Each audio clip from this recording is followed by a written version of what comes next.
제 이름은 사토 마사토. 25살 프리랜서 작가예요. 이번에는 저와 동급생 사이에 생긴 일에 대한 썰을 풀려고 해요. 당시 저는 축구부 주장을 맡고 있었는데 제 입으로 말하긴 좀 그렇지만 꽤 눈에 띄었었죠. 제가 이끌던 팀은 상당히 강해서 학교 사상 처음으로 전국대회에 출전하는 것도 꿈이 아니라는 말을 들을 정도였어요. 그런 팀의 리더인 저는 교내에서도 지명도도 급상승. 반 친구들과도 모두 사이가 좋았고 여자들한테도 인기가 많았어요. 순풍만번한 학창생활도 보냈죠. 하지만 그런 저를 눈엣 가시로 여기는 존재가 있었어요. 전국대회인지 뭔지 모르겠지만 그냥 뇌근육 집단이잖아. 떠받들어져서 기고만장하는 게 보고 있자니 안쓰럽다. 개인을 지명한 게 아니지만 제 악담을 하고 있다고 방불케 하는 것이 동급생인 타하라 카즈이코. 동아리는 테니스부로 집이 부자인 걸로 유명해요. 3학년에 처음으로 같은 반이 되었는데 타하는 2학년까지는 반의 중심인물이자 리더였죠. 하지만 3학년이 된 후로는 제가 더 학교에서 유명해져서 자연스럽게 반의 중심이 되었어요. 원래라면 자기 것이었을 지위를 저한테 빼앗겼다고 생각한 거였죠. 그래서 질리지도 않고 저에 대해 안 좋은 여론을 퍼뜨리려고 한 거예요. 성가신 녀석과 같은 반이 되었구나라고 생각하던 때 제 인생을 바꾸는 사건이 일어났어요. 그건 6월쯤에 있던 일. 평소대로 수업을 듣던 저는 사토한테 부탁이 있습니다. 잠깐 데려가도 될까요? 수업 중인데도 담임 선생님이 찾아와서 저를 데리고 나오셨어요. 이 시점에서 안 좋은 예감이 들었어요. 그리고 선생님은 심각한 표정으로 저에게 말씀하셨죠. 네? 아버지가요? 무려 아버지가 교통사고를 당해 병원으로 급히 실려갔다는 충격적인 내용이었어요. 긴급 사태이니 선생님이 차로 병원까지 데려다 주셨어요. 아버지, 부탁이야. 제발 무사하길. 기도한 것이 허무하게도 아버지는 제가 도착하기 전에 숨을 거두셨어요. 어머니는 곁에서 계속 눈물을 흘리셨어요. 이럴 수가, 아버지. 어머니는 갑자기 아버지가 돌아가셔서 장례식 같은 걸 책임질 수 있는 상태가 아니었어요. 그렇다고 학생인 제가 상주를 맡기도 어려웠죠. 그래서 결국 어머니의 오빠인 삼촌이 와주시기로 했어요. 삼촌은 척척 장례식을 지휘해 주셔서 저도 어머니도 정말 덕분에 살았어요. 그리고 장례식이 끝나고 일단 정리가 되자 충격적인 사실이 발각되었어요. 뭐? 아버지한테 빚이 있었다고? 무려 아버지는 가족한테 비밀로 500만이라는 큰 빚을 지고 있었던 겁니다. 어머니한테 들은 얘기로는 아버지는 도박을 아주 좋아해서 결혼을 계기로 완전히 끊겠다고 가족 모두의 앞에서 맹약서를 쓴 적이 있었다고 해요. 하지만 실제로는 소비자 금융에서 돈을 빌리며 도박에 빠져 있었던 거죠. 저희 가족 입장에서는 성실하고 가족을 생각하는 좋은 아버지라는 이미지밖에 없었기에 정말 충격이었어요. 변호사 말로는 상속을 포기하면 아버지의 빚을 갚을 필요는 없어진다고 해요. 하지만 상속 포기를 해버리면 그 외에도 모든 상속 권리가 없어져 버려요. 저희는 현재 아버지의 명의의 단독주택에 살고 있어요. 상속을 하지 못하면 나가야 하는 거죠. 그리고 아버지의 계좌에 쌓여있는 저희 교육비나 생명보험도 받을 수 없게 되고요. 계산해보니 받을 수 있는 금액을 정리하면 350만 원 정도라고 해요. 어머니는 많이 고민하셨지만 아이 셋을 끌어안고 새집을 찾는 등의 수고를 생각하면 남은 150만 원을 스스로 갚는 편이 효율적일 거라고 판단하셨어요. 상속 포기는 하지 않고 아버지의 빚을 이어받기로 하신 거죠. 하지만 저축을 모두 놓아버리고 마이너스 상태에서 생활을 시작해야만 해요. 처음에는 어머니 혼자서 밤낮 가리지 않고 닥치는 대로 일하셨지만 당연히 몸에도 한계가 왔죠. 무엇보다도 제 동아리는 원정이나 파이크, 유니폼 등 아무튼 돈이 들어요. 그래서 어머니의 부담을 줄이기 위해서라도 저는 중요한 대회가 코앞인 상태에서 동아리를 그만두게 되었어요. 학교가 끝나면 바로 집에 와서 동생들을 돌보고 휴일에는 알바를 하며 가게를 돕는 생활을 시작했어요. 어머니는 그걸 굉장히 분해하셨어요. 마사토는 프로 축구 선수가 되어야 하는데라며. 하지만 솔직히 고등학교를 졸업한 후에도 축구를 계속했을 거냐고 하면 그렇게 진지하게 생각했던 건 아니었어요. 그래서 중간에 포기해버린 건 미련이 남지만 어머니를 원망하지는 않았어요. 저도 태어났을 때부터 자란 이 집을 남기는 데는 찬성이었어요. 아버지가 갑자기 돌아가시고 심지어 좁은 집으로 이사하게 되면 동생들이 얼마나 불안해했을지. 앞으로는 제가 아버지 대신이 되어 가족을 돕고 지키자, 그렇게 결심하고 생활하고 있었어요. 그러던 어느 날 웬일로 타하라한테 라인이 왔는데, 야, 너 축구 그만뒀어? 전국대회를 향해 기업이 들어가 있었잖아. 뭐 여러 일이 있어서 어쩔 수 없는 일이었어. 여러 일이라니? 뭔데? 뭐든 상관없잖아. 알려주라. 이래봬도 걱정돼서 그래. 걱정? 네가? 그야 의외라고 생각할지도 모르지만 엄청 의외야. 너랑은 여러 일이 있었지만 뭐 미안했다. 아니 뭐 딱히 신경 쓰진 않아. 정말 괜찮아? 이때 저는 스스로도 눈치채지 못할 정도로 약해져 있었던 것 같아요. 괜찮아 라는 말을 듣고 괜찮다고 대답할 멘탈이 아니었어요. 사실은 꽤 위험한 상황이야. 위험하다니? 어떻게? 아버지가 돌아가신 건 알고 있겠지만 빚이 있었어. 와, 진짜냐? 뭐 저금이나 보험금 같은 걸 써서 갚기는 했지만 그래도 아직 남아있고 어머니가 엄청 일해야 하게 됐어.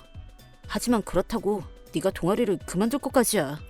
우리 가족은 내 아래로 동생들이 아직 어리니까 어머니는 밤늦게까지 일하시고 내가 동아리로 밤늦게 들어오면 누가 돌봐주겠어. 그렇구나. 그건 어쩔 수 없겠네. 뭐 한탄해봤자 소용없지. 어떻게든 할 거야. 그렇구나. 힘내. 응, 신경 써줘서 고마워. 됐어. 신경 쓰지 마. 이렇게 타하라에게 저희 집의 사정을 얘기해버린 거죠. 타하라를 신뢰해서가 아니라 누군가가 얘기를 들어주길 바랐던 걸지도 모르겠어요. 하지만 이 대화로부터 얼마 후 학교에 말도 안 되는 소문이 퍼지게 되었어요. 아버지가 돌아가셔서 빚더미에 앉았대. 뭐? 불쌍해. 어머니가 몸을 팔아서 일하고 있다던가. 우와, 진짜? 좀 흥분된다. 네, 저에 대한 소문이었어요. 아버지가 돌아가시고 빚이 있는 건 사실이지만 어머니에 대해서는 근거도 없는 소문뿐. 소문은 점점 부풀려지기 시작해서 결국 어머니는 풍속점에서 일하고 있고 야쿠자의 애인이 되었다는 이야기가 퍼져 있었어요. 제 반에서의 입장도 바뀌어갔어요. 딱히 리더라는 것에 고집하지는 않았지만 사토 그 녀석 부모님이 돌아가시고 삐뚤어졌나 봐. 학교가 끝나면 위험한 녀석들과 어울리며 안 좋은 짓을 하고 다닌대. 타하라가 이런 말을 퍼뜨리고 있던 거예요. 어차피 어머니의 소문을 퍼뜨린 것도 이 녀석이었겠죠. 그런 짓을 당하고 무시하고 있을 수 있을 만큼 저는 어른스럽지 못했어요. 어느 날, 너 이 자식 웃기지 마! 진정하라고! 그만 아파! 인내심의 한계가 온 저는 감정을 그대로 분출하며 타하라에게 덤벼들고 만 것이죠. 그 후 저는 반에서 완전히 고립 상태가 되었어요. 화나면 감당할 수 없는 위험한 녀석으로 여겨진 것 같아요. 이렇게 고등학교 생활 마지막 1년을 혼자서 지내게 되고 말았죠. 그로부터 8년 후, 저는 고등학교 졸업 후 작은 출판사에 취직, 월급의 대부분을 빚 변제에 써서 1년 반 만에 빚을 모두 갚을 수 있었어요. 그 후 학비를 모아 대학 야간부에 입학, 낮에는 일을 하고 밤에는 대학에서 공부. 대학을 졸업한 후에는 동경하는 소설가가 있는 큰 출판사로 이직해서 2년 정도 편집가로서 근무. 어느 정도 경험이 쌓인 지금은 프리랜서 작가로 활동하고 있어요. 일은 그럭저럭 순조로워서 본가에도 나름 많은 금액을 보낼 수 있게 되었어요. 어머니는 물론 동생들도 건강히 지내고 있어요. 한편 저는 일뿐만 아니라 사생활도 순조로워요. 마사토 안녕? 안녕 미키코? 배고프다. 뭐 먹을까? 이탈리안을 먹고 싶은 기분이야. 좋아, 가자. 미키코라는 4살 연상의 연인이 있기 때문이죠. 쿨 뷰티 미녀로 남자가 기가 죽을 것 같은 분위기지만 사실은 아주 상냥한 자랑스러운 여친이에요. 그럼 미키코는 어느 쪽이냐 하면 리드하는 타입이고 저는 어느 쪽이냐 하면 미키코에게 리드당하는 편이었는데 나랑 결혼할래? 기꺼이! 설마 프로포즈까지 미키코에게 받을 줄은 몰랐어요. 이렇게 저희는 결혼하게 되었어요. 그녀의 희망으로 가족끼리만 하는 작은 결혼식을 마치고 신혼생활이 시작되었죠. 그리고 결혼을 계기로 이참에 새 집을 마련하자는 얘기가 나왔어요. 미키코의 직장 근처에 새로 지어진 타워 아파트가 유력 후보가 되어 부부같이 모델하우스에 견역하러 가기로 했는데 미안해, 갑작스런 볼일이 생겨서. 괜찮아, 일단 혼자 보러 가볼게. 그런 거로 저만 모델하우스로 향하게 된 것이죠.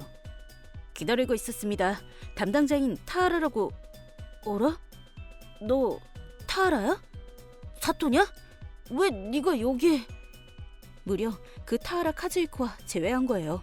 이 아파트를 운영하는 부동산 회사에 근무하고 있어서 모델하우스의 안내를 맡게 되었다고 하는데 그나저나 운명의 재회라는 건가 봐. 세상은 진짜 좁다니까. 그러게나 말이다. 그런 곳에서 만나다니 의외야. 모니로봇 홈은 우리 아버지 회사니까 말이야. 그러고 보니 들어본 적 있는 것 같다. 뭐 언젠가는 내 회사가 되겠지만. 아, 그러냐? 뭐야, 고등학교 때 놀렸던 거 아직도 원망하는 거야? 어렸을 때 일이잖아. 어른스럽게 굴어. 놀렸던 거라고? 뭐 됐다. 그건 이제 아무래도 좋아. 다만 아는 사이라고 해도 그 태도는 좀 아니지 않아? 일단 구입하는 걸 전제로 견역하러 간 건데. 농담하지 마. 너 무슨 일 한다고 했지? 프리랜서 작가인데. 비정규직 따위가 대출을 할 수 있을 리가 없잖아. 너 빚도 있잖아. 그게 아니어도 돈 많은 사람만 살 수 있는 아파트인데. 아내가 회사원이라 그쪽 명의로 사려고 해. 뭐야, 너 결혼했었냐? 아무튼 너 정도의 녀석과 결혼하는 여자로는 무리라니까. 너한테 어울리는 곳이 아니라고. 말이 심하다. 내 아내를 잘 알지도 못하면서. 알 필요 따위 없어. 나는 너랑은 차원이 다른 곳에 있으니까. 차원이 다르다고? 아무튼 이쯤에서 욕심 부리는 건 그만둬. 꿈꾸는 건 네 마음이지만 현실도 잘 직시하라고. 타라는 안내 상대가 저라는 걸 알고 나서 노골적으로 태도를 바꾸며 어차피 못 살 거 아니야? 곤란하단 말이지. 무료라고 해서 구경하러 오는 건 말이야. 딱히 그럴 생각은 아니었는데. 뭐 적당히 보고 만족하면 빨리 돌아가라. 어차피 너랑은 평생 연이 없는 곳일 테니까 모쪼록 즐기고 가라고. 그런 말을 하면서 소파에서 쉬기 시작한 겁니다. 옛날부터 전혀 성장하지 않은 것을 확실히 알 수 있었는데 솔직히 너무한 태도에 기분이 나빠져 제대로 보지 않고 돌아왔어요. 그리고 타하라와 이런 대화를 나눈 후 이번엔 일하는 중인 아내한테서 연락이 온 거죠. 오늘 정말 미안해. 아파트 어땠어? 좋아 보이긴 했는데 미안. 사실 제대로 못 봤어. 무슨 일 있었어? 안내 담당이 고등학생 때 동창이었는데 타하라 카즈이코라는 놈 말한 적 있지? 아, 당신한테 심한 짓을 했던 쓰레기 말이지? 그래서 그 사람은 뭐 했는데? 뭐 여전히 최악이었어. 우리를 손님으로 보지도 않았어. 정말 답이 없는 사람이구나. 어라? 근데 분명 담당은 우에스기 씨였을 텐데. 그러고 보니 미키코의 지인이 안내해준다고 했었지? 맞아. 이상하네. 생각해보니 우리 내력을 알면 아무리 타하라라도 그런 태도를 취할 수 있을 리가 없긴 해. 아마 연락 실수가 있었던 것 같아. 알았어. 내일 같이 다시 가보자. 하지만 아마 있는 건 타하라일 거야. 그럼 더욱 좋지. 자기가 무슨 짓을 했는지 제대로 알려줄 필요가 있으니까. 가능하면 평화롭게 가자. 괜찮아. 덤벼들거나 하진 않을 테니까. 아마도. 그리고 다음날 아내와 함께 이번에는 약속 없이 모델하우스를 향했어요. 또다시 타하라 혼자만 안에 있어서 갑자기 온 저희를 보더니 뭐야? 뭐하러 온 거야? 예약도 안 하고. 애초에 거지 걸 곳이 아니라고 했잖아. 여전한 태도네요. 어이가 없어서 한숨이 나올 것 같은 순간 카즈이코가 미키코의 존재를 눈치챘어요. 아, 옆에 있는 사람이 아내분이야? 되게 기스해 보이는 여자네. 너 마저였냐? 아니면 의외로 밤에는 순종적이거나. 역시나 아내에게 저급한 농담을 하는 걸 보고 제 분노에 불이 붙었어요. 야! 초면 여성에게 무례하잖아! 뭐야, 옛날처럼 또 때리려고? 안 되지. 어렸을 때랑 달리 그냥 넘어갈 수 없을걸? 우리 아버지는 상당한 권력자라고. 네 인생 따위는 순식간에 뭉갤 수 있어. 웃기는 태도를 유지하는 타하라. 이참에 경찰서에 갈 각오로 때려줄까 했는데. 저기, 아버님은 건강하셔? 뭐? 왜 네가 그런 걸 물어보는데? 아내가 끼어들자 타하라가 멍하니 질문했는데. 오래 기다리셨습니다. 늦어져서 대단히 죄송합니다. 괜찮아요. 쉬는 날에 굳이 오게 해드려서 죄송해요. 아니요, 사토님이 바라시니 당연한 일입니다. 어떻게 된 거야? 제 아내에게 고개를 꾸벅꾸벅 숙이고 있는 남성은 타하라 요시히코 씨, 카즈이코의 아버지이며 모니로버 홈의 사장님이에요. 왜 사장님이 제 아내에게 꾸벅꾸벅 숙이고 있느냐 하면 사실은 넌 몰랐구나. 우리 아빠는 모니로버 홈의 최대 주주야. 뭐? 그래요. 아내의 아버지도 대기업 경영자이며 업계에서는 유명한 투자가. 미키코는 언젠가 아버지의 자리를 이어받을 예정이기도 해요. 바로 그렇게 요시히코 씨가 이렇게나 꾸벅꾸벅 고개를 숙이고 있는 거죠. 그도 그럴 게 최대 주주라면 상황에 따라서는 사장이 목조차 날릴 수 있는 힘을 갖고 있으니까요. 원래라면 이번 안내도 사장님이 신뢰하는 베테랑 직원에게 받을 예정이었는데 연락 실수였는지 카즈이코가 담당자가 된 거죠. 카즈이코도 일단은 자기 아들이니 중요한 안건을 맡겨도 지장 없는 인선이라고 생각할 수 있지만 사장님도 카즈이코에게는 맡길 수 없다라는 걸 알고 계셨던 거예요. 그렇게 사장님이 직접 여기까지 오신 거죠. 그리고 이 녀석은 제 아들인데 뭔가 신뢰되는 짓을 하지는 않았나요? 공교롭게도 아직 경험이 부족한 직원이라. 네, 아주 심했죠. 기가 세 보이는 여자라든가 밤에는 의외로 순정적이냐는 말을 들었을 정도니까요. 그치 여보? 맞아요. 어제는 저 혼자 왔는데 제대로 안내도 하지 않고 소파에서 쉬더군요. 너 같은 거지는 돌아가라는 듯이요. 역시 사장님의 아드님은 대담하시네요. 이런 식으로 그의 소행을 남김없이 얘기해 주었어요. 얼굴이 창백해진 사장님.